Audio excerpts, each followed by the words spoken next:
Les forces de défense et de sécurité perfectionnent leur tactique militaire grâce à l'exercice poste de commandement CPX 2025 dénommé Oukaldimou à l'état-major général des forces armées EMGFA. Le président de la transition, le général Brice Clotaire Oligui Nguema, par ailleurs, chef suprême des forces de défense et de sécurité, est venu s'assurer du bon déroulement de cette opération qui vise à optimiser la planification et l'exécution des stratégies pour la préservation de la paix ou la gestion des crises. Il s'agit d'évaluer la capacité opérationnelle des différents corps armés, une variante qui nécessite la mise en œuvre des éléments tels que les effectifs de troupes, la formation, les entraînements, les équipements et la logistique. Ces manœuvres qui regroupent les éléments du génie militaire, des forces de police nationale, de la gendarmerie nationale, de la garde républicaine, de l'armée de terre, de la marine nationale, met en exergue la capacité de résilience de la chaîne de commandement. Cette session de formation dénote de l'engagement de notre pays à garantir une armée avec des unités opérationnelles professionnelles et efficaces à la hauteur des défis sécuritaires sur l'ensemble du territoire.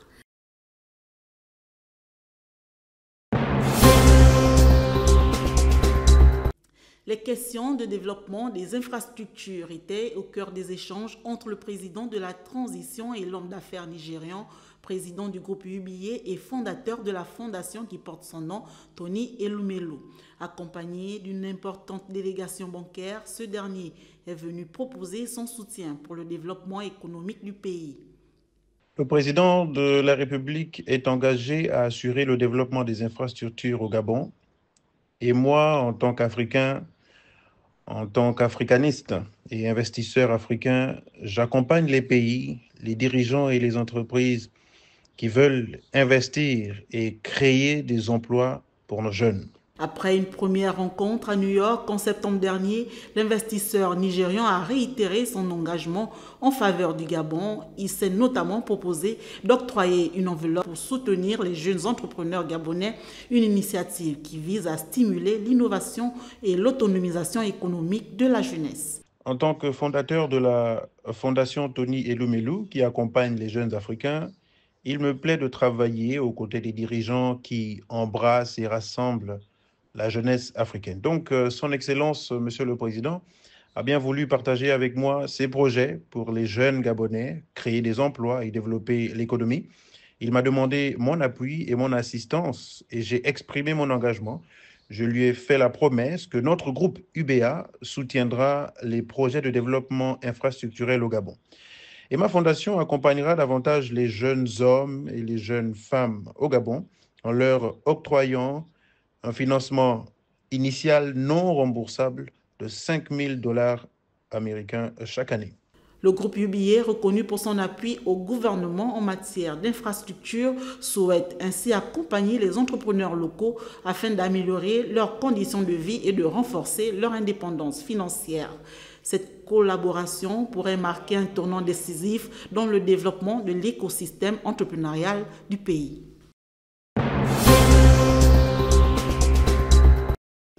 Cette rencontre entre le président de la transition et l'ambassadeur de France au Gabon a permis de s'entretenir sur des sujets d'intérêt commun entre nos deux pays.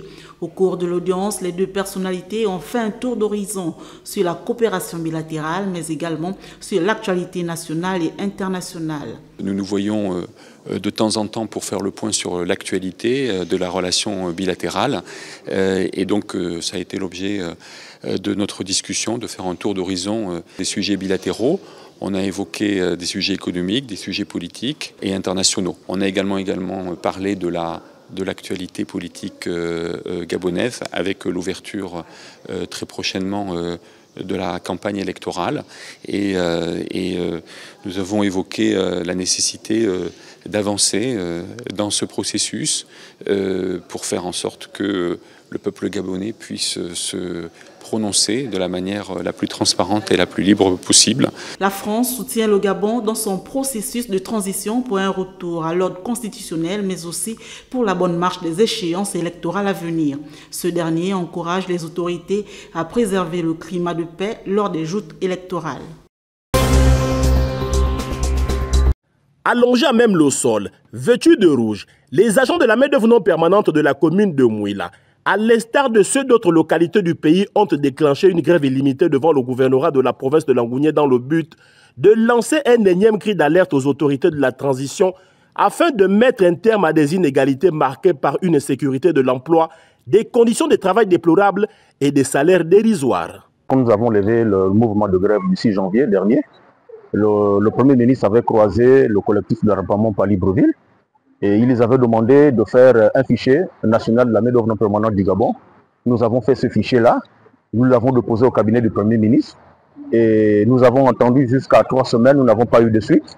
Nous avons encore déposé 2 lettres d'audience, nous n'avons pas eu de suite.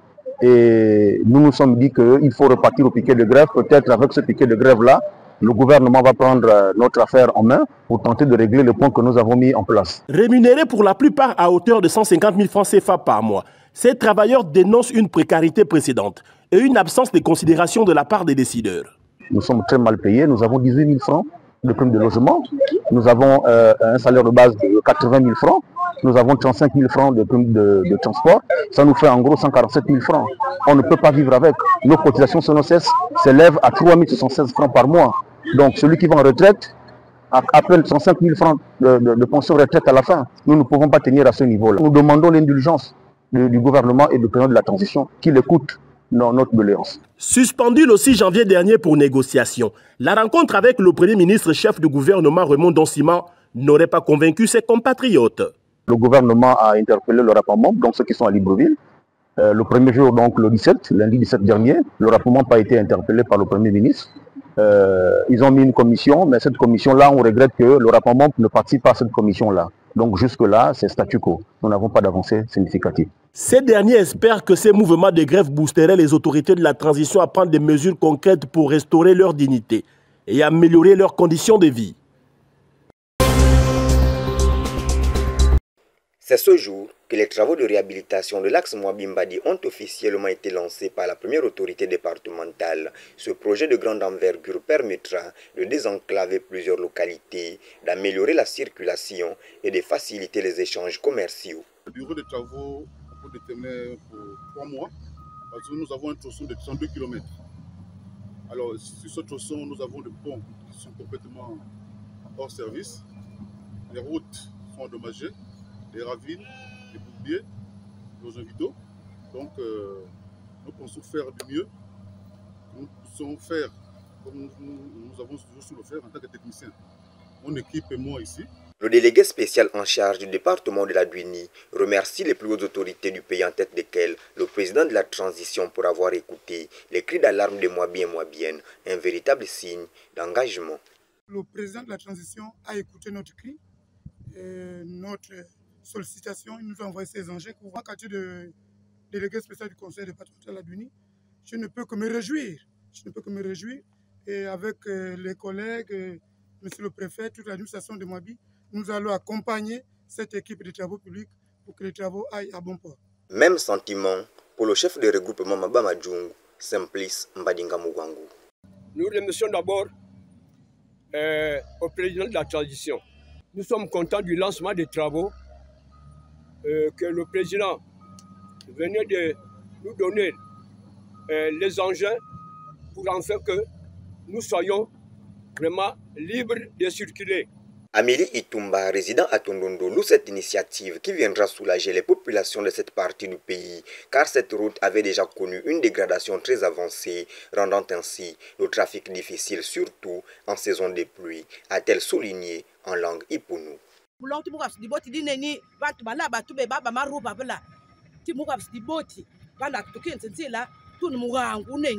Pour rappel, la distance entre Mwabi et Nyanga-Yungu, dernier village de la province d'Anyanga, sur l'axe Mwabi-Mbadi, est de 32 km. Depuis plusieurs semaines, nous observons avec une vive préoccupation la montée des tensions intercommunautaires à Port-Gentil entre le peuple Rungu autochtone de cette ville et les autres populations gabonaises qui y résident aujourd'hui en majorité. Face à cette situation, le réseau des organisations libres de la société civile pour la bonne gouvernance au Gabon et les autres acteurs de la société civile appellent au dialogue, à la cohésion sociale et au respect des principes fondamentaux qui garantissent la paix, l'harmonie entre les peuples. En tant que nation unie, le Gabon a toujours été un creuset de diversité, où chaque communauté apporte sa richesse culturelle et contribue au développement du pays. Il est donc impératif de préserver cet équilibre en veillant au respect mutuel, à la justice sociale et à une gouvernance inclusive. Aucune nation ne peut prospérer dans la division et l'exclusion. Voilà pourquoi le rôle BG au nom de la société civile condamne fermement toute forme de discrimination, de stigmatisation ou de marginalisation d'une communauté. Nous appelons à une vigilance accrue des autorités contre les discours haineux et la manipulation identitaire. Permettez-nous d'évoquer la brillante prédication de Martin Luther King sur l'instinct du tambour-major. Le tambour-major, nous n'allons pas vous l'apprendre, loin de là.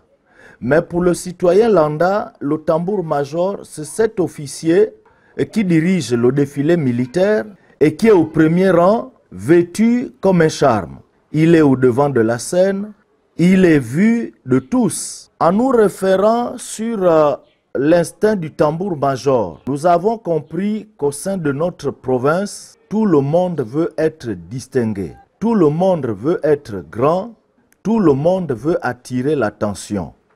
Dans cette quête de la première place, d'attention ou de reconnaissance, des actes égoïstes ou tendancieux sont souvent orchestrés sans penser à leurs conséquences sur les populations qui ne sont nullement concernées par l'instinct du tambour-major et vivent en harmonie avec toutes les populations venues d'ailleurs. Des familles sont fondées et des brassages culturels sont scellés. Ne le détruisons donc pas, mais prenons-en soin.